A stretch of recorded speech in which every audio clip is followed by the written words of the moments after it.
अस्सलाम वालेकुम जी, आप देख रहे हैं प्रोग्राम हॉटलाइन। मैं हूं फैसल रहमान, लाइव इस्लामाबाद स्टूडियो से। नाज़रीन, आज के प्रोग्राम में जो हमारा मेजर सब्जेक्ट है डिस्कशन का, इस पर आज हम बात करेंगे, that is surely about the speech of the president, और इसमें जो नुकात पेश किए गए, खास करके जिसमें इंपॉर्टेंट 16 नुकात जो हैं उसके ऊपर हम रिव्यू करेंगे कि किस तरीके से इसको देखा जाएगा और future course of action government of Pakistan का क्या होगा। इसमें काफी ज्यादा इंटरेस्टिंग इस लिहाज से भी कि अब बड़ा क्लियर कट कह दिया गया कि जनाब पॉइंट नंबर 1 में कि पाकिस्तान की सॉवरेनिटी जो है it will not be compromise. फिर ये भी बात की कि जनाब अब जो नेटो की सप्लाईज हैं उसको ट्रेन के ऊपर आदि ले जाए जाएं, आदि जो हैं वो रोड के रास्ते ले जाए जाएं।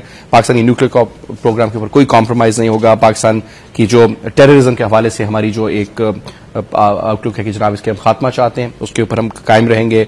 और फिर खास करके कोई भी इस किस्म का अटैक, जिस तरीके से आपको याद होगा कि सलाला चेक पॉइंट पर 26 नवंबर को पिछले साल हुआ था, जिसमें हमारे 24 जवान शहीद हो गए थे, इस किस्म की कोई भी कार्रवाई बर्दाश्त नहीं की जाएगी। इसके अलावा दीगर भी इंपॉर्टेंट हैं बहुत सारी चीजें ऐसी जो हैं, जो अब पार्लियामेंट जो है, पार्लियामेंट वो अब उसको अप्रूव करेगा और उनकी नजरसानी की जाएगी। और people of Republic of Pakistan जो है, इस्लामी जमहूरिया पाकिस्तान की अवाम जो है, जो वो चाहेगी वो ऑब्वियसली फिर थ्रू पार्लियामेंट उसका एक किया जाएगा। बहुत सी चीजें जो हम समझते थे और कहते थे और अभी भी हम कहते हैं कि जिसमें बहुत ज्यादा जी शायद फौज का अमल दखल होता है फॉरेन पॉलिसी के बनाने में, वो काफी हद तक इसमें हमें बज़ाहिर नजर आ रहा है कि गालिबन सब का सब वो डिवाइड कर गया। और खास करके एक इंपॉर्टेंट चीज 2002 का जो मुशर्रफ के जमाने में जो जुबानी कलामी डील्स थी सो कॉल्ड, उनको भी इंक करना होगा, बहुत सी चीजों को रिविजिट करना होगा और दोबारा से उस कानून को बनाया जाएगा और देखा जाएगा कि किन चीजों को हम कर सकते हैं। खास करके अमेरिका के हवाले से हमें रिविजिट करनी पड़ेगी अपनी पॉलिसी, फिर पाकिस्तान के दीगर ममालिक के साथ, इस्लामी ममालिक के साथ ताल्लुकात के हवाले से भी बात हुई। बहुत इंटरेस्टिंग इसमें ये पॉइंट्स है। आज के प्रोग्राम में इस पर गुफ्तगू करेंगे। मैं क्विकली अपने मेहमानों का आपसे तारुफ कराऊं जिस वक्त हमारे साथ मौजूद है जनाब तनवीर खान साहब। ही नीड्स नो इंट्रोडक्शन, साबिक सेक्रेटरी रहे फॉरेन ऑफिस फॉरेन अफेयर्स के। बहुत बहुत शुक्रिया आपका खान साहब, आप प्रोग्राम में आए। उनके बराबर में तशरीफ रखते हैं जनाब खुर्रम जहांगीर भट्टू, MNA है पाकिस्तान पीपल्स पार्टी के। बहुत बहुत शुक्रिया और आपका भी। और थोड़ी देर में हमें ज्वाइन करेंगे डॉक्टर तारिक फजल चौधरी, जो कि MNA है पाकिस्तान मुस्लिम लीग नवाज के, क्योंकि आज भी कुछ इनके खदशात ये थे कि जनाब ये असम्बली जो दी गई इन पे मुशावरत नहीं की गई और PMLN को इसमें कॉन्फिडेंस में नहीं लिया गया, तो उस हवाले से भी उनसे बात करेंगे। लेट्स स्टार्ट ऑफ आपसे बात शुरू करते हैं तनवीर साहब, आपने भी इसको पढ़ा सर, ये पूरा डॉक्यूमेंट। ये सर देर आए दुरुस्त आए, मुझे तो ये समझ आई, लेकिन आप समझते हैं कि we will be able to stick to it now? देखिए, देर हुई है। ये सिफारिशात कोई 2 महीने पहले तय हो चुकी थी, तो बहरहाल वो एक अलग दास्तान है कि टाइमिंग की, तो उसमें हम न उलझे। मैं ये समझता हूं कि कमेटी ने बड़ी मेहनत से काम किया है। ठीक। और ये multi party, all party committee थी। तमाम पार्लियामेंट में जो लोग मौजूद हैं, उससे बाहर जो मुशावरत हुई है उसके बारे में ज्यादा मुझे इल्म नहीं है, लेकिन गालिबन कुछ मशवरे बाहर भी किए गए हैं। इसमें कमेटी ने कई हदफ हासिल करने की कोशिश की है। हमारे जो साथी हैं पैनल पे पार्लियामेंट से, वो बेहतर बता सकेंगे, लेकिन देखिए कुछ चीजें हैं जो बड़ी वाज़ेह हैं। मसलन ये कि एक तो उन्होंने जो पैरामीटर्स होते हैं फॉरेन पॉलिसी के, उनको वुसअत देने की कोशिश की है। बिल्कुल ठीक। मैं खुद बहुत इस पर तनकीद करता रहा हूं। हमें एक जो शिकायत रही है वो 9/11 के बाद, वो ये है कि हमारी जो बसात थी वो सिमटती रही है। आहिस्ता आहिस्ता आहिस्ता एक ऐसी नौबत आ गई है, वो जैसे वो अंग्रेजी में कहते हैं कि तमाम अंडे जो हैं वो एक ही बास्केट में रखे हुए हैं, और वो बास्केट भी कुछ थोड़ी सी ढीली है, चिकनाचूर भी हो रहे हैं। तो ये इस जमाने में ये इससे ज्यादा मोहलक और कोई चीज नहीं होती। हर जो छोटे ममालिक हैं उनकी भी कोशिश ये होती है कि अपने बैनुल अक़वामी ताल्लुकात में ट्रेड के लिए और रिश्तों के निस्बत वो उस वुसअत दें, बढ़ाएं और डाइवर्सिफिकेशन करें। रीजनल ऑर्गेनाइजेशन बन रही है, ये हो रहा है, वो हो रहा है। एक तो दूसरी जो है वो कोशिश, जो बुनियादी कोशिश थी जिसकी वजह से सारा कुछ हुआ, वो था अमेरिका के साथ रिलेशनशिप को रीडिफाइन करना, रीसेट करना। मैं रीसेट इसलिए कहता हूं कि ये तो चॉइस नहीं होती कि आप जो मेजर पावर्स है अपने जमाने की, या एक सुपर पावर है, उससे अलग थलग होकर बैठ जाए। कोई अलग 190 ममालिक है या ज्यादा है, अलग थलग कोई भी नहीं होता, लेकिन आपको तय करना है कि वो रिलेशनशिप क्या है। और उसमें भी मैं समझता हूं कि जब हमने 9/11 में साइन ऑन किया। सर एक सवाल यहां पे मेरे जहन में आता है कि एक सुपर पावर के साथ, being a third world country जिसके ऊपर इतना कर्जा हो और टोटली डिपेंडेंट हो आप अमेरिका के ऊपर, how can you negotiate with them sir? जी देखिए, मैं इसको और तरह से कहूंगा कि हमने अपना जो डिपेंडेंस था इतना बढ़ाया, कर्जों का बोझ बढ़ाया।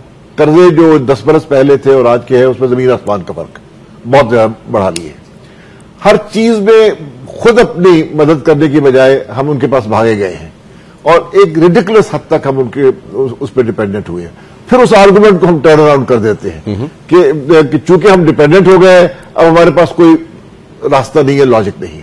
बहुत मिसालें हैं, इकोनॉमिस्ट मिसालें देते हैं। टर्की की एक मिसाल है, यानी टर्की ने डाइवर्सिफाई किया है, नेटो का मेंबर होने के बावजूद उन्होंने अपने ताल्लुकात को बहुत वसअत दी है। तो ये इतना छोटा मुल्क इतना मजबूर नहीं होता और पाकिस्तान इतना छोटा मुल्क नहीं है।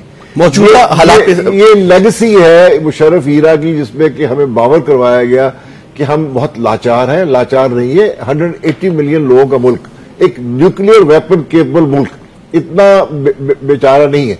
तो वो उसमें मैं यकीनन ये एक प्रोसेस होता है। आप ये नहीं कर सकते कल उनको, और कोई ये नहीं कह रहा कि आप अमेरिका को लात मार दें या उनसे बगावत कर दें।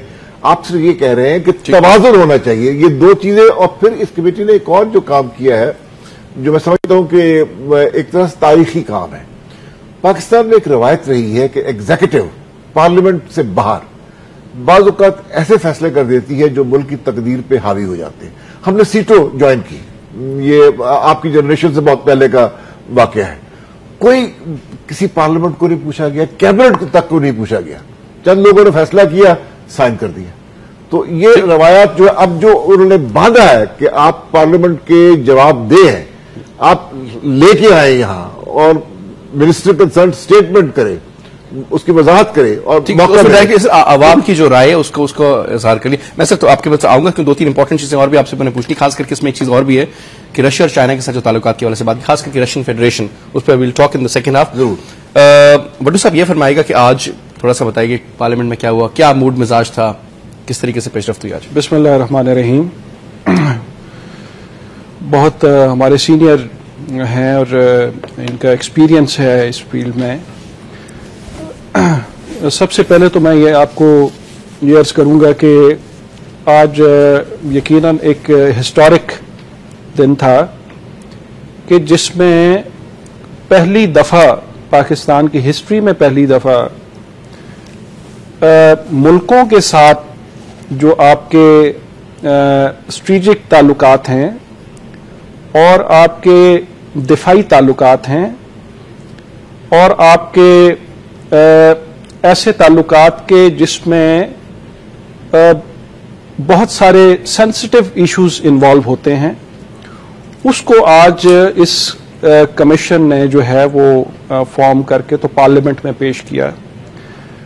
और उसकी जो बेहतर चीज है वो ये है कि कोई एक भी सिंगल मेंबर ऐसा नहीं था उस कमीशन का, यानी कि यहां तो घरों में भी लड़ाइयां हो जाती हैं, लेकिन इसकी अच्छी बात यह है कि किसी एक सिंगल मेंबर ने ये यूनानिमस था, ठीक, यानी कि उन्होंने अपने जाती मफादात से हटके सियासी जमातों से बालातर होके उन्होंने कौम की उमंगों की तर्जुमानी की है और एक लीगल फ्रेमवर्क उन्होंने डिफाइन कर दिया है कि हमने किन किन पैरामीटर्स में रहते हुए यूएस के साथ और बाकी ममालिक के साथ हमने अपने ताल्लुकात जो हैं और बाकी जो इंटरनेशनल ऑर्गेनाइजेशंस हैं उनके साथ हमने किस तरह से अपने ताल्लुकात को आगे लेके चलना है। ठीक है, पहली बात। अब दूसरी बात यह है कि जहां तक फाक करूंगा कि पाकिस्तान बिलाशुबा इकॉनमी हमारी वीक है, इकॉनमी की हालत हमारी बेहतर नहीं है, पहले से बेहतर है लेकिन उतनी बेहतर नहीं है। लेकिन इस स्ट्रेटेजिक सिचुएशन में जिसमें आप इस वक्त बैठे हैं और आपके आसपास ऐसी बड़ी कुव्वतें बैठी हैं, ऐसे हालात में जब आपसे खुद भी गलतियां क्रिएट हो रही हैं, मसलन एबटाबाद वाला वाकया जो है ये एक बड़ी वाज़ेह मिसाल है उसकी कि हमारा मौक़िफ़ पहले भी था, आज भी ये है कि जी हम दहशतगर्दों के खिलाफ हैं और हम किसी सूरत इसको बर्दाश्त नहीं करेंगे।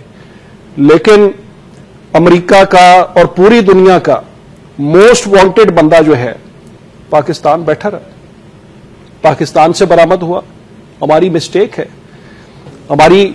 इसी तरह से आप की जो बहुत सारी आपने गलतियां भी की हैं, लेकिन उससे सबक हासिल करने की जरूरत है। और ये मौका आ गया है कि वो हमारी एजेंसीज और वो हमारे इदारे जो ये समझते थे कि जी हम एक उस दायरे से बाहर अपने आप को समझते थे, इस लीगल डॉक्यूमेंट को जब ये इंशाल्लाह ताला पास होगा तो इससे वो इदारे भी अपने आप को एक सिस्टम में महसूस करेंगे। ठीक है। और आपके अमेरिका के साथ ताल्लुकात जो हैं उनकी भी एक लीगल पोजीशन बनेगी। ठीक है सर, यहाँ पे एक ब्रेक लेते हैं सर, ब्रेक लेके वापस आते हैं और then I got very important questions मैं अपने दोनों मेहमानों से पूछूंगा जी, एक ब्रेक के बाद। वेलकम बैक जी। अभी मैं ज्वाइन किया जनाब डॉक्टर तारिक फजल चौधरी ने, MNA पाकिस्तान मुस्लिम लीग नवाज के। डॉक्टर साहब thank you very much programme में ज्वाइन करने का। डॉक्टर साहब बात हो रही थी अभी हमारे मेहमानों से, तनवीर खान साहब से भी बात हुई, खुर्रम जहांगीर भट्टू साहब से भी बात हुई, और आज का ये जो एक मुसवदा है जिसमें खास करके फॉरेन पॉलिसी के हवाले से India Pakistan relationship, Pakistan Muslim countries की रिलेशनशिप, पाकिस्तान अमेरिका के हवाले से, इसमें सर अब ऐसी कोई चीज नजर नहीं आती इस पूरे मुसवदे में जिसमें कि इश्यूज हों। आज चौधरी निसार साहब ने कहा कि हमें कॉन्फिडेंस पे नहीं लिया गया, लेकिन जब हमने देखा कि इस पूरी की पूरी जो पैनल है जो जिन्होंने ये तैयार किया है पूरा, उसमें आप लोगों के मतलब बड़े सीनियर किस्म के साथ डार साहब का भी नाम उसमें लिया गया, मेहताब अब्बासी साहब भी उसमें मौजूद थे और दीगर भी आपके बहुत सारे सीनियर पॉलिटिशियंस इसमें मौजूद थे। आप समझते हैं कि ये मुकम्मल एक है या इसमें क्या ऐसी क्या चीज थी जो आप चाहते हैं और ऐड होनी चाहिए थी? देखिए, इसमें कोई शक नहीं है कि ये जो 16 रुकनी कमेटी है, बल्कि 17 रुकनी कमेटी, इसमें हमारे दो बड़े सीनियर हमारे लीडर्स जो हैं इसमें शामिल हैं, सरदार मेहताब अहमद खान साहब और इसहाक डार साहब, दोनों हाउसेस की नुमाइंदगी थी। लेकिन जिन खदशात का इज़हार जो निसार साहब ने किया है, देखें बात यह है कि सिर्फ ये चीज़ें पॉइंट्स की शक्ल में लिख देने से शायद हम वो टारगेट अचीव नहीं कर सकते जो हमने अचीव करना है। इसके लिए क्या मैकेनिज्म बनेगा, इसके लिए तरीकाकार हम क्या इख्तियार करेंगे, तो स्टेप 2 है ना? ये सारी बातें नहीं मैं आज करता हूं ना, ये सारी बातें जो हमारा पहला टेररिज्म के हवाले से, ये गलबन अक्टूबर 2008 की मैं बात कर रहा हूं, जिसमें बाकायदा ब्रीफिंग दी गई पार्लियामेंट को और पार्लियामेंट ने एक ज्वाइंट रेजोल्यूशन उसे कहें, डिक्लेरेशन कहें, उस पर तमाम पार्टीज ने दस्तखत किए। उसमें 3D पॉलिसी की बात की गई, डेटरेंस, डायलॉग एंड डेवलपमेंट।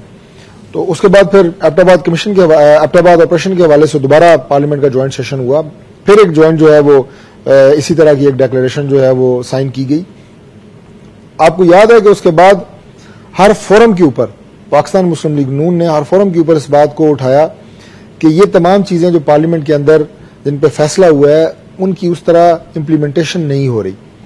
आज ये जो सारा चीजें हैं ये कहने को बहुत अच्छी है। मेरा ख्याल है कि कोई भी पार्टी, कोई भी शख्स जो सियासत में हो या ना हो, किसी भी मकतबा फिक्र से उसका ताल्लुक हो, जब पाकिस्तान की सोवरेंटी की बात आती है तो मेरा ख्याल है उसमें सबकी आवाज एक है, उसके ऊपर कोई कंप्रोमाइज नहीं होना चाहिए।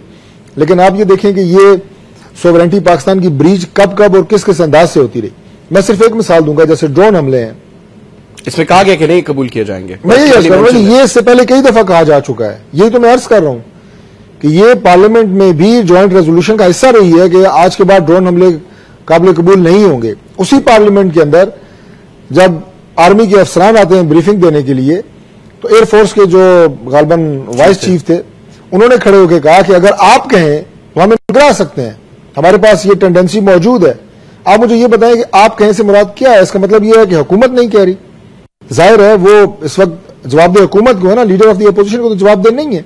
तो ये सारी वो क्वायरीज हैं, वो सवालिया निशान है कि ड्रोन हमलों की मैंने बात की, अब ये शुरू हुए जनाब मुशर्रफ के दौर में, अब ये पता चल रहा है कि उसमें पाकिस्तान गवर्नमेंट की ईमाज शामिल थी, हमारी इंटेलिजेंस शेयरिंग शामिल थी। उसके बाद पहले ये कहा गया कि जनाब ये बाहर से आते हैं, फिर ये पता चला कि ये बलोचिस्तान के अंदर बेसिस मौजूद हैं जो इस्तेमाल हो रही हैं, वहीं से ये टेक ऑफ करते हैं, वहीं पे ये लैंड करते हैं।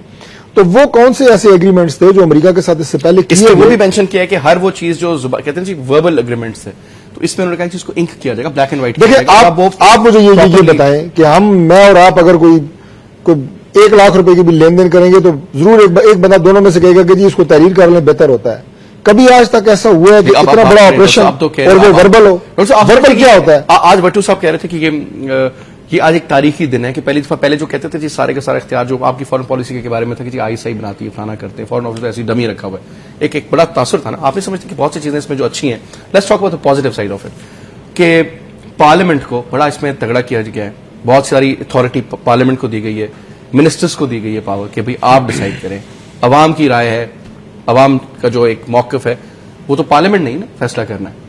आप नहीं समझते कि जो बहुत सी एजेंसीज का किरदार था, जो बॉडीज का किरदार था, वो एलिमिनेट हो गया? फैसल, ये बहुत अप्रिशिएबल बात है। दुनिया के हर जमहूरी मुल्क के अंदर पार्लियामेंट को ही इख्तियारात हासिल होते हैं, इसलिए कि वो अवाम की नुमाइंदा होती है। अवाम अपने नुमाइंदों को मुंतखब करके वहां भेजते हैं, वहां से निकली हुई आवाज जो है पब्लिक की आवाज होती है, इसमें कोई दो राय नहीं है। आप ये देखें कि पाकिस्तान को जो अमेरिका से जो इमदाद मिलती है, कांग्रेस में एक उनका मेंबर खड़ा हो जाता है कि जनाब पाकिस्तान की ये इमदाद जो है ये बंद करनी चाहिए, फलां वजूहात की, वहां से अप्रूवल होती है तो आपको इमदाद मिलती है, नहीं होती तो नहीं मिलती। सदर, मैं अमेरिकन सदर की बात कर रहा हूं, उसके पास ये इख्तियार नहीं है कि वो जनाब यक जुम्बिश कलम आपको जो मर्जी देता फिरे। तो ये बात अगर पार्लियामेंट, हमारी पाकिस्तान की पार्लियामेंट जो है उसको अगर आप इतना स्ट्रांग करेंगे तो मैं समझता हूं कि ये एक डेटरेंस उन लोगों के लिए भी होगी जो हमारी सॉवरेंटी को, हमारी इंटेग्रिटी को पाबंद करते रहे। इससे पहले सर डॉक्टर साहब, जो असल बात को मैं आगे मूव ऑन करूंगा तनवीर साहब की तरफ, कि जो चीजें फिर जो हमें फॉरेन गवर्नमेंट जो होती है या फॉरेन लेट्स से अमेरिकन जो होते हैं, जो चीजें हमें डिक्टेट कराना चाहते हैं, मुझे याद है हिरा रब्बानी खर ने पिछले दिनों एक बड़ा स्ट्रेट उन्होंने कहा कि हम हर वो डिक्टेशन ले लेंगे जो हमारे फायदे में हो, लेकिन वो डिक्टेशन नहीं लेंगे जो हमारे नुकसान में हो। तो एक मैसेज दे दिया कि भाई अब हमें अगर इस ड्रोन हमले से नुकसान है तो हम अब नहीं लेंगे। या मिसाल के तौर पर कोई और चीज की डू मोर की जो एक पॉलिसी थी कि जी अपनी फोर्सेस को जी अब इस वजीरिस्तान से निकाल के तो फलाने में डाल दें या फलानी जी का ऑपरेशन शुरू कर दें, तो will not take any dictation. तो मैं सिर्फ एक पॉइंट स्ट्रेस करूंगा कि ये बड़ी खूबसूरत बात है। देखिए, इससे पहले जब जनाब शरफ का दौर था जिसमें ये सारा वन मैन शो था, एक आदमी को कन्विंस करना था, उसे कुछ बेनिफिट्स देने थे, उसकी इलीगल रजीम को भी एक्सेप्ट करना था। जितने भी ये सारे मुल्क थे उन्होंने किया, उसको एकोमोडेट किया, उसे टाइम दिया, उसके बदले में उसने सब कुछ उन्हें दे दिया। अब जब उन्हें यह पता होगा कि जो चीज हमें पाकिस्तान से जो मराद मिलेंगी, जो हमें पाकिस्तान से जो वो पार्लियामेंट मिलेंगी, तो ये बहुत बड़ी बात है। पार्लियामेंट को आप ना तो सैबोटाज कर सकते हैं, गांव से आप ब्राइब कर सकते हैं, और ना पूरी पार्लियामेंट को आप जो है वो अपनी जेब में डाल के फिर सकते हैं। ठीक, तनवीर साहब, दो तीन चीजें इंपॉर्टेंट। एक तो मैं चाहूंगा अगर इस पे भी आप तबसरा कीजिए जो दोनों मेहमानों ने बात की। आप यहां से शुरू करेंगे, मुझे ब्रेक का भी कहा गया, तो लेकिन मैं चाहता हूं पहले बात कंप्लीट कर लें, फिर देन आपको couple of more questions for you please. हाँ, नहीं देखिए, पार्लियामेंट का जो रोल है ना, ये बहुत अहम है, इसमें कोई शक ही नहीं है। लेकिन देखिए, मेरा किसी पार्टी से ताल्लुक नहीं है, इसलिए मैं कुछ नॉन पार्टीजन बात कहना चाहता हूं।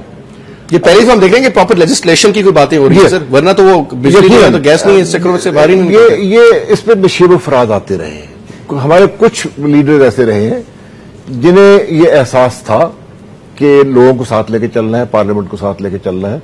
जुल्फिकार अली भुट्टो फॉरेन मिनिस्टर थे, उसके बाद फिर वो प्राइम मिनिस्टर बने, सदर बने, प्राइम मिनिस्टर बने। उनका एक अनपैरेलल्ड एक्सपर्टीज था, लेकिन वो खुद बार बार पार्लियामेंट में जाते थे, तकारीर करते थे, रेजोल्यूशन पास होते थे। एक प्रोसेस था, वो प्रोसेस बाद में उस कैसे मुनज़्ज़म हुआ, जनरल ज़िया का फिर दौर आया, जैसे वो भी एक शख्सी दौर था, एक लंबी कहानी, उसमें हम नहीं जाते। देखिए, अब उसमें बात हुई है एजेंसीज की, और आप देखिए एजेंसीज या अदारे ये एलिमिनेट कभी नहीं होते, ये अमेरिका में भी एलिमिनेट नहीं होते। अमेरिका में किसी वक्त भी आप any given moment of time. तो सर ये जो 2-3 दिन पहले प्रेसिडेंट साहब से जनरल जो नेक्स्ट आपके आईएसआई चीफ है जनरल जहीद की जो मुलाकात हुई है, तो सर ये इसका मतलब ये डॉक्यूमेंट उन्होंने दिया होगा? नहीं, या फिर ये मशवरा उन्होंने, लेकिन उन्होंने अपने पॉइंट जरूर है। मुझे थोड़ा वक्त दीजिए प्लीज प्रोवाइड। देखिए, फॉरेन पॉलिसी कोई एक सिंगल अदारा नहीं बना सकता। पैरामाउंट पावर जो है वो यकीनन पार्लियामेंट है, लेकिन फॉरेन पॉलिसी बहुत मेहनत का काम है, इनपुट्स आनी चाहिए। उसके दो हिस्से हैं, एक वो हिस्सा है बड़ा जो मुस्तकिल मशीन लाने से मुझे अगर इजाजत है एक ब्रेक ले लूं, ब्रेक के बाद मैं आपसे शुरू करूंगा। एक ब्रेक लेते हैं जी, ब्रेक के बाद वापस आते हैं। वेलकम बैक जी। तनवीर खान साहब, 2-3 चीजें तो आपने पार्लियामेंट को चले उन्होंने कर दिया सारा कि जब parliament will make all the decisions और सारा कुछ होगा। सर 2-3 इंपॉर्टेंट पॉइंट्स जो नुकते हैं इसके अंदर, एक तो सर मान लिया सॉवरेनिटी के ऊपर कोई कॉम्प्रोमाइज नहीं होगा, फॉरेन पॉलिसी के ऊपर भी हमने बात कर ली है, न्यूक्लियर प्रोग्राम भी obviously there is no compromise on that. Sir, दो तीन चीजें, एक तो सर ये कि इन्होंने कहा कि जनाब ये जो फॉरेन ऑपरेटर्स हैं जो पाकिस्तान में काम कर रही हैं या एजेंसीज जो काम कर रही हैं वो लिमिटेड होंगी और हमें पता होगा, ट्रांसपेरेंसी होगी, और उनकी there would be no overt and covert operations. तो उसका मतलब सर पाकिस्तान में पहले हो रहा था ये सब कुछ? देखिए, बहुत वसी पैमाने पे हो रहा था और वसी पैमाने पे हो रहा है। जब तक आप वक्तू साहब ने बात की कि अपनी गलतियों को तस्लीम करना चाहिए, जनरल मुशर्रफ ने अपनी लेजिटिमेसी के लिए, अपने हुकूमत को लेजिटिमाइज करने के लिए उन्होंने कोई टर्म्स तय नहीं की, कोई टर्म्स ऑफ एंगेजमेंट तय नहीं की, और बहुत सी चीजें हैं जिनकी डॉक्यूमेंटेशन नहीं है, जिनका जिक्र हो रहा है। एक तो वो उसका तदारक करना जरूरी है, लेकिन देखिए इस हुकूमत को भी 4 बरस हो गए। इसमें अगर आप बिल्कुल एक गैर जानबदाराना नजर दौड़ाएं तो आप इस नतीजे पहुंचेंगे कि जो ओपनिंग्स अमेरिका को मुशर्रफ ने दी थी, इलेक्टेड गवर्नमेंट ने उनको समेटा नहीं, उनको और फैला दिया। ये जो फुटप्रिंट की अब बात हो रही है, रजा रमानी तो बहुत दिन से इसके बारे में बेचैन थे, वो बहुत लायक आदमी है, बहुत सारे नजर है। फुटप्रिंट जो बड़ा है ये पिछले 2-3 वर्षों में बढ़ा है।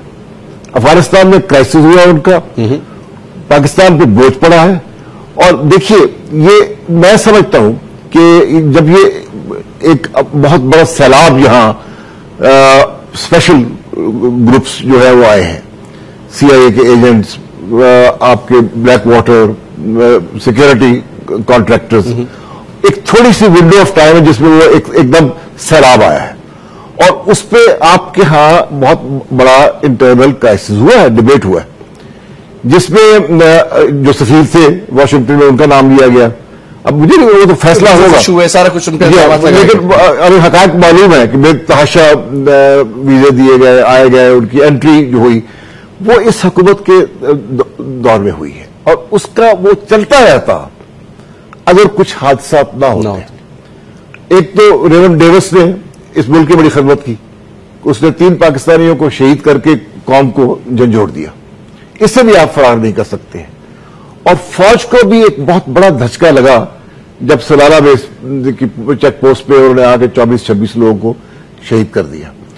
मैं बहुत खुश होता अगर इसके खिलाफ आवाज पार्लियामेंट से उठती कि ये क्या हो रहा है, कि ये फुटप्रिंट कौन किस तरह बढ़ रहा है। हकीकत ये है कि फुटप्रिंट की शिकायत तो आपकी सिक्योरिटी एजेंसी ने की है कि ये इतना ज्यादा एक यहां सैलाब आ गया है कि we can't monitor them, we can't surveil them. उसी पे वो अस्करी क़यादत में और जो सियासी क़यादत में उसमें कुछ इख्तलाफात भी हुए, इससे आप फरार हासिल नहीं कर सकते। ठीक हो गया, लेकिन उसको हम एक मिड कोर्स करेक्शन कर रहे हैं, ये बहुत जरूरी है। पहले बात मुकम्मल नहीं हो सकी थी। देखिए, फॉरेन ऑफिस जो है वो फॉरेन पॉलिसी के फैसले नहीं करता। फॉरेन ऑफिस फैसला कुन या फैसला साज अदारा नहीं है, वो आपको ऑप्शंस देता है कि ये ऑप्शंस है।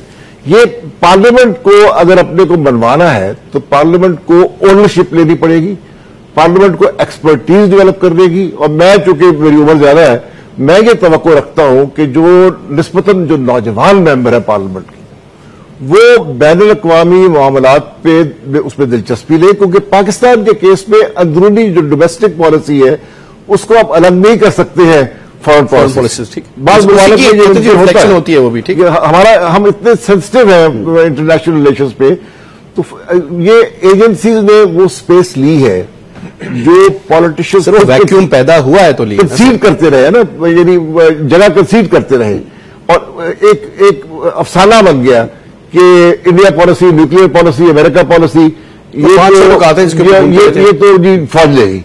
भाई फौज तो पीछे ले जाएगी, फौज अगर आप फौज को देंगे तो फौज ले लेगी। ये तो पार्लियामेंट का काम है। अब उन्होंने आगाज किया है, अब एक सिर्फ इस पे इत्तेफाक न करें एक डिबेट पे। इसका मैकेनिज्म, जैसे अभी उन्होंने जिक्र फरमाया डॉक्टर साहब ने, मैकेनिज्म होना जरूरी है, उसकी मॉनिटरिंग हो, और आपका प्राइम मिनिस्टर, आपके मिनिस्टर जवाब दे हो पार्लियामेंट को। ठीक हो गया सर। और उसके लिए क्वेश्चन आ रहा है, उसके लिए डिबेट है, आप डिबेट रिक्वेजिशन करें कि हम इंडिया पॉलिसी पर डिबेट चाहते हैं। हम बात है सर कि अभी ये हमारे, ये तो अनफॉर्चुनेटली वही तो हम बात करते हैं सर, ये तो 2 यंग पार्लियामेंटेरियंस है, एजुकेटेड भी हैं, इन्हीं से तो वही तो बात है सर। होप तो यही से निकलता है, क्योंकि बाकी तो दो तीन चीजें सर, और एक तो अब मुझे आप ये बताइए सर कि आप इन्होंने कहा जनाब कि 50% हम रेलवे से कराएंगे अगर नेटो का भी चल रहा है जो भी सिलसिला, फिर उन्होंने कहा जी टैक्सेशन इसके ऊपर ली जाएगी और वो ठीक ठाक बिलियंस ऑफ डॉलर्स की कहानी बनती है। और दूसरा उन्होंने ये भी कहा कि एक चीज मैं चाहूंगा क्योंकि आप भी फॉरेन पॉलिसी के हवाले से एक तो थोड़ा सा इस पर बात कीजिएगा और फिर ये बताइएगा कि अब उन्होंने कहा जी चीन के साथ ताल्लुकात बढ़ाएंगे, हमें उसके साथ हमें अपने रीजनल पावर्स में, और फिर उसके बाद इस्लामी ममालिक की भी बात की और फिर इंडिया के साथ कश्मीर के ऊपर भी बात करेंगे और बाकी दीगर अपने हमारे जो उसको अभी तक हमने उसी तरह कायम रखा है। अब सर बात आती है कि इम्प्लीमेंटेशन की, तो what should be the way forward now? देखिए फैसल, इसमें इस तरह से है कि ये जो टैक्सेस की बात की गई है ये तो इस सूरत में है, चीख रहे हैं ये तो इस सूरत में है कि जब ये चीज इसका फैसला हो जाए किसी वक्त कि हमने इस सिलसिले को जारी रखना है। ये तो एक प्रपोजल है, जो एक एजेंडा है जो पार्लियामेंट में पेश किया गया है कि अगर कल को हो इनके साथ कॉपरेशन, तो उस कॉपरेशन में ये होगा कि इन पे जितनी भी सप्लाईज इनकी आती हैं आगे अफगानिस्तान के लिए, तो उस पर जो है वो टैक्स वसूल किया जाए और टैक्स उसकी प्रपोजल्स बनेगी, यकीनन वो बजट में आएंगी, पार्लियामेंट उसको पास करेगी, उसका एक प्रोसीजर होगा। लेकिन ये उस सूरत में जब ये हो। दूसरी आपने रेलवे की जो बात की है कि जी रेलवे की सूरत हाल ये है कि वो इस सूरत में प्रपोजल दी है कि आपकी जो रोड्स हैं, नेटवर्क जो है नेटो ने उसका बेड़ा गर्क कर दिया है और हमारी हाईवेज जो हैं वो तबाह हाल हो गई हैं और कोई आपकी रेलवे जो है वो भी इस वक्त कोई ठीक शक्ल में नहीं है। तो इससे ये होगा कि अगर कल को ये बात पार्लियामेंट पास करती है तो फिर ये है कि रेलवे भी इसमें एस्टैब्लिश होगी और उसकी भी जो इंफ्रास्ट्रक्चर है वो बेहतर होगा और यकीनन जो फंड्स आएंगे उससे रेलवे भी एस्टैब्लिश हो सकती है। दूसरी इसमें बात यह है कि देखिए इस वक्त जो पाकिस्तान की जो सिचुएशन है, जिस नहज पे हम खड़े हैं, अब ये बीज जो बोया जनरल मुशर्रफ साहब ने बो दिया और 5 साल इस पार्लियामेंट को होस्टाइल रखा। जब भी आपकी गैर जमहूरी हुकूमत आएगी, आप ये समझ लीजिए कि जमहूरियत की उसने जड़ें जो हैं उसने खोखली कर दी हैं। बिल्कुल, मतलब कि पिछले 30-35 साल हमारे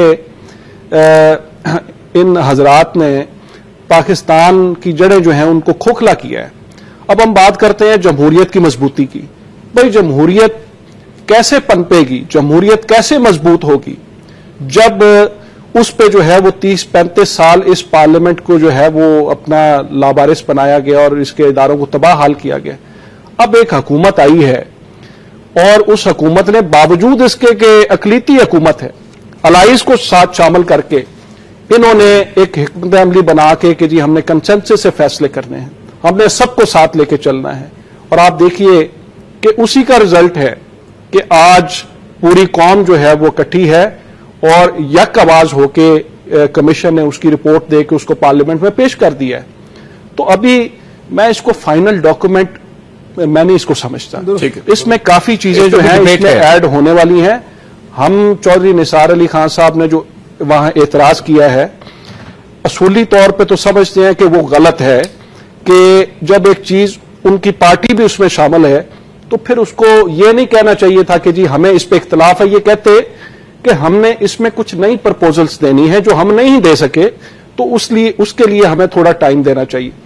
तो लेकिन फिर भी मैं समझता हूं कि तमाम जमातों को यह हक हासिल है कि वो अपनी प्रपोजल उसमें दें और इस डॉक्यूमेंट को मजीद रिफाइन किया जाए। ये कि इसको इस दौरान नेगोशिएट किया जाए, बातचीत की जाए, दोबारा रीड्राफ्ट किया जाए। इसमें जो एक बुनियादी बात है ना जी, वो ये है कि जब ये फाइनल हो जाएगा तो इसकी इंप्लीमेंटेशन कैसे होनी है, जो आपने शुरू में सवाल किया। इसकी इंप्लीमेंटेशन होनी है कि जब तक आप इसको बैक करने के लिए कोई कॉन्स्टिट्यूशनल अमेंडमेंट या लॉ नहीं बनाएंगे। अब जब हम ये बात करते हैं कि जी हमने, मुशर्रफ साहब ने वर्बल एग्रीमेंट शुरू कर दिए और वो चलते रहे, लेकिन अगर आप वर्बल एग्रीमेंट नहीं करते तो फिर क्या करेंगे? आपको रिटर्न करना पड़ेगा। अब अगर रिटर्न करना पड़ेगा तो रिटर्न आप कैसे करेंगे? आइन होगा। रिटर्न के लिए जो है वो आपको लॉ बनाना पड़ेगा या कॉन्स्टिट्यूशन अमेंडमेंट करनी पड़ेगी। तो सर उस सूरत में अगर फर्ज करें, मैं एक बड़ा अजीब सी चीज मेरे जहन में आती है, क्योंकि प्राइम मिनिस्टर बहुत ज्यादा जोर देते हैं कि जी आइन तोड़ूंगा तो फांसी हो जाएगी, तो आइन नहीं तोड़ूंगा तो 6 महीने होती है, वो सारा डिबेट। सर ये आइन बन जाता है, लेट्स सपोज, मेरे ख्याल में सर ये बिल्कुल परफेक्ट डॉक्यूमेंट है, हर चीज अच्छी। ये पहली दफा एक ऐसा डॉक्यूमेंट मेरे हाथ में आया है जिसमें जो सियासी जमातों की तो चले, उसमें ये पार्लियामेंट के हद तक अपने आप को तगड़ा करे, पाकिस्तान के लिए बेहतर है, हमारे लिए भी बेहतर है, आने वाली नस्लों के लिए भी बेहतर है। ये बन जाता है सर, पार्लियामेंट करता है अप्रूव, डॉक्टर साहब, सेनेट भी अप्रूव करता है, आइन बन जाता है सर, फिर होता है ड्रोन अटैक और सर प्राइम मिनिस्टर कोई फैसला नहीं करते, तो क्या वो आइन तोड़ेंगे? इसमें मेरी एक मतलब आइन टूटेगा ना फिर तो? इसमें मेरी एक कॉन्स्टिट्यूशनल अमेंडमेंट है जो मैंने आज से 3-4 महीने कबल जमा करवाई थी पार्लियामेंट में। 245 में इंसर्शन है, मैं बार बार मीडिया पे भी आकर रिपीट करता रहा हूं, मैं अपनी पार्टी में भी मैंने बात की है, पार्लियामेंट में खड़े होकर भी मैंने बात की है कि वो आईनी तरमीम वाहिद हल है कि अगर आप उसको अडॉप्ट कर लेंगे तो आपके ये जो दिफाई मुआहदात वाले मामले हैं ये हल हो जाएंगे हमेशा हमेशा के लिए। और वो ये है कि कोई भी डिफेंस रिलेटेड आपकी ट्रीटी जो है, कोई भी डिफेंस रिलेटेड आपका एमओयू जो है, उसको तब तक फोर्स नहीं होगी, तब तक वो पास नहीं होगा जब तक वो पार्लियामेंट में पेश करके उसकी मंजूरी नहीं ली जाती। उस पे डेलिब्रेशन हुई, उस पे बातचीत, कुछ खरीदना है कुछ नहीं खरीदना है, जो भी डील्स हो रही हैं, जो कमीशन कट जो फौज के जो दिफाई मुआहदात हैं, ठीक है, वो जिस किस्म के भी हों, वो पार्लियामेंट में पेश किए जाने चाहिए। उस पे लॉ एंड जस्टिस इंडिया में होता है फिर? जी इंडिया में होता है, अमेरिका में होता है, वहां तो आप छोटी से छोटी उनकी चीज जो है वो आप नहीं कर सकते। लॉ एंड जस्टिस कमेटी में बिल मेरा आया था, 3 दफा डिस्कस हुआ है और अब ये डिफेंस कमेटी को रेफर कर दिया गया है, पॉजिटिव कंसिडरेशन उस पर चल रही है। ठीक है, तो मेरा ख्याल है और मैं उम्मीद करता हूं और मैं रिक्वेस्ट करता हूं कि दिस इज द टाइम कि उस बिल को अगर अडॉप्ट कर लिया जाए तो ये हमेशा हमेशा के लिए पार्लियामेंट आपकी ऐसे स्ट्रांग हो जाएगी कि ये जो बात की जाती है कि जी पार्लियामेंट की मर्जी शामिल नहीं है, पार्लियामेंट को पूछा नहीं जाता, अवामुन्नास को पता नहीं होता कहां ये दिफाई मुआहदात होते हैं, कैसे ये ड्रोन्स होते हैं और कैसे आते हैं। मैं डॉक्टर साहब से भी ब्रेक के बाद, डॉक्टर साहब ये तो बात बड़ी अच्छी कर रहे हैं, लेकिन ये जो हमारे अंदर कॉन्सेप्ट है कि फौज के अंदर की, यार ये तो सिविलियंस को क्या पता है, सिविलियंस क्या कर लेंगे? एक है ना जी कॉन्सेप्ट के, एक फौजी जहन है और एक, क्योंकि फौज रही इतना ज्यादा, इतनी काबिज कह लें या उसको हुकूमत में कह लें या जिस तरह भी आप कह लें, कि एक माइंड सेट है कि जी इंडिया दुश्मन हमारा क्यों है? फौज ने बताया था, फौज ने ना तयन किया हुआ आपकी चीजों का, आपकी एजेंसियों का अपना किरदार रहा है हर चीज का। मैं ब्रेक के बाद पूछूंगा कि किस तरीके से इस चीज को ट्रांसफॉर्म किया जाएगा, इस पर आप रोशनी डालिएगा। एक ब्रेक लेते हैं, ब्रेक के बाद वापस आते हैं। वेलकम बैक जी डॉक्टर साहब, आपसे जो मैंने सवाल किया फरमाइएगा। लेकिन गुजारिश है जी कि इसमें तो कोई शक नहीं है कि जो अफवाज पाकिस्तान के हवाले से जो उनकी मुल्क के लिए जो उनकी दिफाई खिदमात हैं, उनकी वॉर अगेंस्ट टेरर में जो उनकी कुर्बानियां हैं, वो तो कोई ढकी छुपी नहीं है और सारी कौम बशमूल पोलिटिकल पार्टीज वो जो उनको अप्रिशिएट करती हैं। लेकिन बात यह है कि जो चीजें मैं समझता हूं कि बाकी इदारों की जो तनख्वाह उस पैसे से लेते हैं जो पाकिस्तान का, चाहे वो टैक्स पेयर है, चाहे वो हम इनडायरेक्ट टैक्सेस की मद में देते हैं, जो पेट्रोल में आपको जो कीमतों में होशरुबा इजाफा नजर आता है, पेट्रोल बम अवाम पे गिराए जाते हैं, इसी तरह जो बिजली में जनाब आपको बिल के अंदर वो टैक्सेस नजर आते हैं कि जिन कभी आप जिनकी कोई एक्सप्लेनेशन ही नहीं है, ये सारे इनडायरेक्ट टैक्सेस हैं। बहरहाल कौम का पैसा है ना, कोई पैसा कोई भी हुक्मरान घर से तो नहीं लेके आता और तनख्वाहें देता है। हर वो इदारा जिसको ये तनख्वाह मिल रही है गवर्नमेंट ऑफ पाकिस्तान से, उसे अकाउंटेबल होना चाहिए, बिल्कुल होना चाहिए। उसको जो पैसा दिया जाता है उसका हिसाब उससे लिया जाना चाहिए कि ये पैसा तुम कहां लगा रहे हो। अगर ये चैलेंज हम प्राइम मिनिस्टर हाउस को करते हैं ऐवान में खड़े होकर कि आपने अपने बजट में इतने % इजाफा क्यों किया, सदर हाउस को करते हैं कि आपने अपने बजट में बेशुमार, बिल्कुल सही बात है। इसी तरह ये बजट जिस चीज जगह जा रहा है, ये पैसा जिस चीज जगह जा रहा है, मेरा यह ख्याल है कि उनको अकाउंटेबल होना चाहिए। ये कोई बुरी बात नहीं है। जहां तक इन मुआहदात की बात हुई, देखिए बात यह है कि माइंड सेट इसलिए ये बन चुका है कि यकीनन इसमें सिविल सेक्टर में भी खराबियां हैं, इससे पहले भी थी, आज भी मौजूद हैं, इनको ठीक होते हुए शायद टाइम लगेगा। लेकिन क्या ये खराबियां उन इदारों में नहीं है जो समझते हैं कि हम जो है इन तमाम चीजों से बालातर हैं? सबसे मुकद्दस चीज हम बहैसियत मुसलमान तो ज़ाहिर है अल्लाह और उसके रसूल और उसकी किताब को मानते हैं, लेकिन एज ए पाकिस्तानी ये सबसे मुकद्दस चीज है हमारे लिए, कॉन्स्टिट्यूशन आपकी, ठीक? Constitution of Pakistan. जो शख्स इसको अपनी बूट की नोक के ऊपर रखे, जो शख्स इसको पामाल करे, जो शख्स इसमें लिखी हुई चीजों, आर्टिकल 6 फिर लगाए ना, मैं यही अर्ज कर रहा हूं, और वो अपने आप को ये समझे कि मैं कोई बहुत सुपर नेचुरल ह्यूमन बीइंग हूं। मैं समझता हूं, ये बात मैंने कई दफा टीवी चैनल्स पे कही है, आज दोबारा रिपीट करता हूं, मालूम, ठीक, कि वक्त का मैं कह नहीं सकता कि शायद मैं और आप अपनी जिंदगी में ये चीज देखेंगे या नहीं, लेकिन पाकिस्तान के अंदर जो शऊर बेदार हो रहा है, जिन जिन जर्नैलों ने आईन को पामाल किया, 4 नाम है, उनके ढांचों को भी लोग कब्रों से निकाल के कोड़े मारेंगे। ये तारीख में हुआ है, ये बात होगी पाकिस्तान के अंदर। देखें आप, ये जिस डॉक्यूमेंट की आज आप बात कर रहे हैं, इससे पहले ये चीजें कोई डिस्कस करते हुए लोग घबराते थे। टीवी चैनल्स तो बहुत दूर की बात है, इसके बारे में कोई अखबार में नहीं किसी को कि अमेरिकन अपने जो उनके फुटप्रिंट्स हैं उनको रिव्यू करें। ये कोई मामूली बात नहीं है। आज ये बातें पार्लियामेंट के अंदर डिस्कस हो रही हैं, इसलिए हो रही हैं कि इसके बगैर हमारा मुल्क चल नहीं सकता। ठीक हो गया। हम लोग एक बंद गली के अंदर चले गए हैं। जब तक हमारे अंदर शऊर नहीं होगा, जब तक हमारे अंदर ये खुददारी और ये सारी चीजें पैदा नहीं होंगी, जब तक हम जीने का हमें असलूब नहीं आएगा। देखिए, जीने आपको कोई नहीं देता। हम अमेरिकन को किस लिए गालियां देते हैं? दुनिया का कोई मुल्क फॉरेन पॉलिसी सबसे पहले अपने हक में बनाता है। वो फॉरेन पॉलिसी आपके हक में अमेरिका नहीं बनाएगा, आपकी अपने इंटरनल हक में पॉलिसी, फिर बनाता है। आपकी एक्सटर्नल, ठीक। तो इसलिए हमें यह देखना है कि हमने क्या करना है।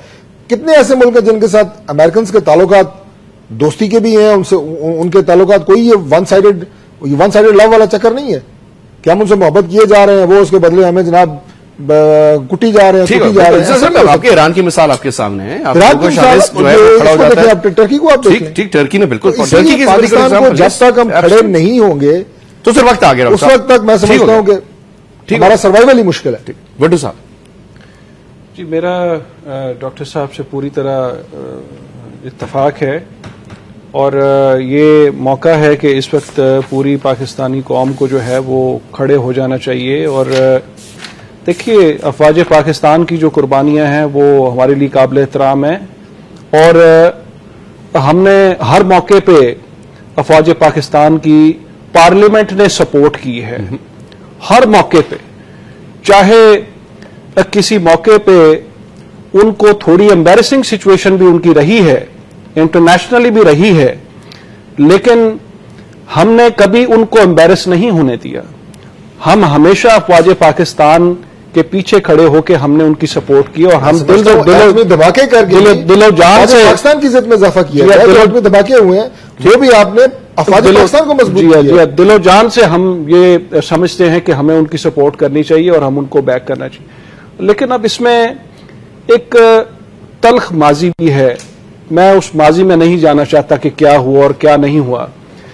अब हमें आगे बढ़ना है, इदारों को मुस्तहकम करना है, इदारों को मजबूत करना है, और उसके लिए मैं समझता हूं कि जो मौजूदा हुकूमत की जो मफामत की पॉलिसी है और सबको साथ लेने की जो पॉलिसी है, ठीक, और अब ये रिपोर्ट आपके सामने आ गई है, तो इससे इंशाल्लाह ताला हालात जो हैं वो मैं समझता हूं कि ये एक positive, this is a very positive step towards democracy and a strong parliament. ठीक, और मैं ये कहता हूं कि ये जो मेरा बिल है 245 वाला, अगर इसको पार्लियामेंट पास करे तो जो बात यहां की गई है कि जी इसकी वायलेशन होती है, मैं कहता हूं कि किसी को जरूरत नहीं होगी कि इस को वायलेट किया जाए। उसकी सजा सीधी सीधी आर्टिकल 6 है। ठीक, देखिए, इसी तनाज़ुर में पाकिस्तान में सिविल मिलिट्री इम्बैलेंस है, अभी भी है सर, अभी भी है। आप लेकिन कुछ जो काम किए मुझे इजाजत दे रहे, मैं फिक्रा तो पूरा करूं।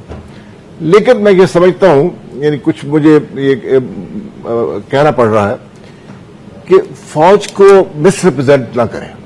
फौज में बहुत सोफिस्टिकेशन आ चुकी है। आज की फौज और 10-15 बरस की पहले की फौज जो है उसमें जमीन आसमान का फर्क है। फौजियों ने अदारे कायम किए, नेशनल डिफेंस यूनिवर्सिटी है और क्या है, जिनमें वो दिन रात काम करते हैं, और उन्होंने सिक्योरिटी इश्यूज पे, फॉरेन पॉलिसी इश्यूज पे एक एक्सपर्टीज डेवलप की है जो किसी सिविलियन अदारे ने नहीं की है, और ये फिर उनको एक एडवांटेज हो जाता है। और पिछले 4 बरस में कोई ऐसी एविडेंस नहीं है कि फौज ट्रिगर हैप्पी हो और वो मजबूर कर रही हो सिविलियन गवर्नमेंट को, या टेक ओवर करने की कोशिश कर रही हो, या वो हरकत करने की कोशिश कर रही हो जो मुशर्रफ ने एक मुंतखब वज़ीर आज़म नवाज शरीफ साहब के साथ की थी, कि उनको बरतरफ किया, जेल में डाल दिया, किले में डाल दिया, ये कर दिया, वो कर दिया, इसकी कोई एविडेंस नहीं है। तो इसलिए मेरा ख्याल है फौज के बारे में भी हमें अपने शऊर को जरा अपडेट करते रहना चाहिए। महज वो क्लीशेज जो चले आ रहे हैं कि फौज ये कर रही है, वो कर रही है, वो कर रही है, उससे फायदा नहीं होगा, उससे अदारे मजबूत नहीं होंगे। किसी एक इंडिविजुअल की बेस पे आप पिछले जो 5-6 महीने जो गुजरे हैं, अब मामले सब जुडिस से बात नहीं कर सकते, ये सारा जो मेमो गेट का चक्कर है ये एक डिस्ट्रस्ट की पैदावार है, और डिस्ट्रस्ट सिर्फ एक तरफ से नहीं होता, दोनों तरफ से होता है। इसका जब तारीख मौरख इसका तजिया जब करेगा तो उसमें कसूर एक साइड का नहीं होगा, ये मैं आपको बहुत वसूख के साथ कह सकता हूं। बहरहाल चलिए, ये माजी है। अब जो कुछ हो रहा है ये it's a very good development. Parliament को ओनरशिप, जैसे मैंने कहा, लेनी चाहिए, और पार्लियामेंट को एक्सपर्टीज डेवलप करनी पड़ेगी। ये जिन अदारों को आप कह रहे हैं कि फॉरेन ऑफिस की क्या, यदि उनकी बड़ाई किस चीज में है, इसलिए कि वो एक लगन से अपना वो काम करते हैं, वो एक्सपर्टीज जो है उसके नॉलेज बेस्ड सुपीरियरिटी असर्ट करते हैं। वो ये छोड़ दीजिए ये बातें ये कहते हैं। अगर ये डॉक्यूमेंट आइन बन जाता है, इस किताब में शामिल हो जाता है, तो क्या होगा सर? नहीं, ये डॉक्यूमेंट आइन नहीं बन सकता। अच्छा, ये डॉक्यूमेंट जो है वो ये देखिए, हर चीज जो पार्लियामेंट में होती है वो कॉन्स्टिट्यूशन में नहीं चली जाती। ये एक रेजोल्यूशन होगा, रेजोल्यूशन बाइंडिंग भी हो सकते हैं, और पार्लियामेंट को हमेशा उस पार्लियामेंट का इस्तेहकाक है कि उसने जो फैसला किया है वो एग्जीक्यूटिव को उसका रिस्पॉन्सिबल ठहराए, प्राइम मिनिस्टर से कहे वापस आके हमें रिपोर्ट दो, क्या आपने इम्प्लीमेंटेशन की है, क्यों नहीं की। ये पार्लियामेंट के पास अख्तियारात मौजूद है, इसके लिए आपको कोई कॉन्स्टिट्यूशनल अमेंडमेंट की जरूरत नहीं है। लेकिन अभी जो ये फरमा रहे हैं 245 की सर्चन का, ये बड़ा इंटरेस्टिंग आइडिया, मैंने पहली बार सुना है, मुझे माफ कीजिए। मैं लेकिन मैं इनसे सवाल एक पूछता हूं आपकी वसातत से कि ये रूलिंग पार्टी के हैं, तो ये जो इनकी जो अमेंडमेंट है, why does it not come from the party? Core committee की जानब से क्यों नहीं आ रही, पार्लियामेंटरी पार्टी की जानब से? वेरी इंटरेस्टिंग, आई होप कि it should be A private members bill, it should be. मैं इसका जवाब दे देता हूं।